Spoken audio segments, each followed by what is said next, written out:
আমি একটা দোকানে দাঁড়িয়েছিলাম, তারপর দেখলাম একটা বাচ্চা আমার কাছে আসলো। ও আমাকে বলছে যে কাকু আমাকে কিছু খেতে দেবে? আপাতত তোকে আমি দেবো, কিন্তু তোকে আমি কিছু জিজ্ঞাসা করব। তোর নাম কি আর তোর বাড়ি কোথায় সেটা আমাকে বল। একটা কষ্টর কথা বললো, বলছে আমার মা বাবা নাই। ও যখন বলল যে আমার মা বাবা নাই, আমার শুনে সত্যি খুব কষ্ট লাগলো।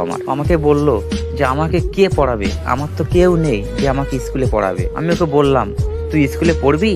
ও বলল হ্যাঁ, আমাকে যদি স্কুলে পড়াও আমি অবশ্যই স্কুলে পড়বো। তোর হাতে ওটা কি রে? ও বললো লজেস। আমি কই দেখি, তুই লজেস কি করছিস? বললো লজেস আমি বিক্রি করি। তো বললাম তুই লজেস বিক্রি করতে পারিস? ও বলছে হ্যাঁ আমি লজেস বিক্রি করতে পারি। দেখো একটা ছোট্ট বাচ্চা, সে আমাকে বলছে হ্যাঁ লজেস বিক্রি করতে পারি, তাহলে তার কতটা বুকে সাহস। সত্যি দেখো, ওকে আমি বললাম তুই একটা নতুন জামা প্যান্ট নিবি? জলের বোতল দিলাম, লজেসের জড়িটা ওকে হাতে আমি দিয়ে দিলাম।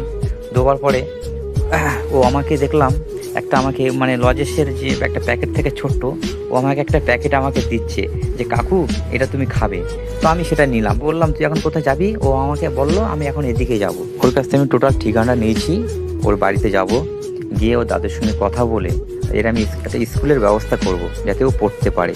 বন্ধুরা, এরকম অসহায়ের পাশে থাকবে এবং ভিডিওটা একটু বেশি বেশি করে শেয়ার করবে, যাতে আমি এরকম অসহায়ের পাশে থাকতে পারি। আগামীতে আরও এর থেকে বড় বড় আমি উদ্যোগ নিতে পারি।